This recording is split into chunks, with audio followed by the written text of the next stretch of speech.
അപ്പോൾ നമ്മുടെ ഇന്നത്തെ വീഡിയോ എന്ന് പറഞ്ഞു കഴിഞ്ഞാൽ എല്ലാവർക്കും ഉപകാരമുള്ള ഒരു വീഡിയോ ആണ്.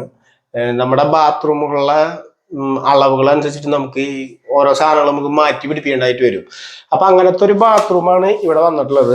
ബേസൻ, ക്ലോസറ്റ്, അപ്പുറത്തെ ഷവർ ഏരിയ. അപ്പൊ ഈ ക്ലോസറ്റ് നമുക്ക് ഇങ്ങോട്ട് ലഡ്ജ് വാൾ ഇങ്ങനെ കെട്ടിയിട്ട് തിരിച്ചു വെക്കേണ്ട സാഹചര്യം ഉണ്ടായി. കാരണം കിഴക്ക് പടിഞ്ഞാറ് നോക്കി വെക്കുന്നവർക്ക് നമുക്ക് ഇങ്ങനെ ഒരു ഓപ്ഷനിൽ ചെയ്യാം. ബാത്റൂമിൽ സ്ഥലം വേണം. അപ്പൊ അതിന്റെ അളവുകളാണ്. അപ്പൊ നമ്മുടെ അവിടെ ഫുൾ ഫിനിഷ് ചെയ്തിട്ടുള്ളതാണ്. അപ്പൊ അതാണ് പറഞ്ഞത്, നമ്മൾ ഈ വീഡിയോ ഷെയർ ചെയ്ത് സേവ് ചെയ്തും വെക്കുക. കാരണം വെച്ച് കഴിഞ്ഞാൽ നിങ്ങൾക്ക് ഭാവിയിൽ എന്തായാലും ഉപകാരം വരും. എനിക്ക് ഉപകാരം വരും. കുറച്ച് കഴിഞ്ഞ് കഴിഞ്ഞാൽ ചിലപ്പോൾ നമ്മളിത് മറക്കും. അപ്പൊ നമ്മൾ കൊടുത്ത അളവുകളും കാര്യങ്ങളും പറയാം. അപ്പൊ നമ്മുടെ ഈ ബാത്റൂമിൽ നല്ല സൗകര്യമുണ്ട്. അതിന് വേണ്ടി നമ്മുടെ ഫുൾ ഫിനിഷിങ് കഴിഞ്ഞിട്ട് നമുക്ക് വന്നിട്ടുള്ളൊരു അളവാണ് കേട്ടോ.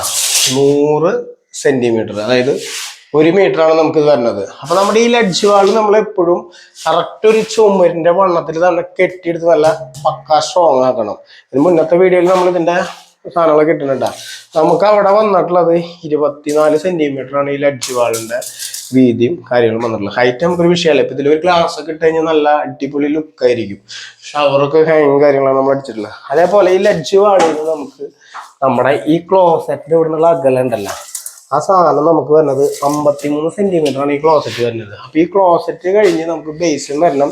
ബേസിൻ്റെ ഇവിടെ ഇങ്ങനെ ഇരിക്കുമ്പോൾ ഇവിടെ കാല് തടയാനും വരില്ല, അതൊക്കെ നമുക്ക് മുൻകൂട്ടി കാണണം.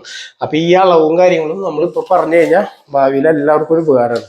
നമ്മുടെ ഈ ക്ലോസറ്റിന്റെ നീളം 53 സെന്റിമീറ്റർ.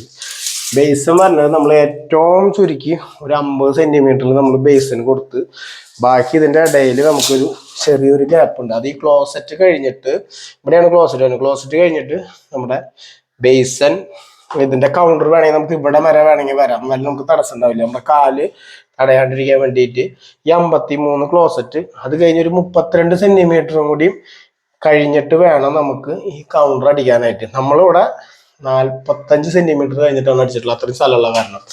അപ്പൊ ഇങ്ങനെയൊക്കെ ഈ അളവുകൾ സേവ് ചെയ്ത് വെച്ചോ, നമുക്ക് ഭാവിയിൽ ഉപകാരം വരും. ബാക്കിയുള്ളവർക്ക് ഷെയർ ചെയ്ത് കാര്യങ്ങളൊക്കെ കൊടുക്കാം. നമ്മൾ അടുത്തൊരു വീഡിയോയിൽ വരാം. ഓക്കെ.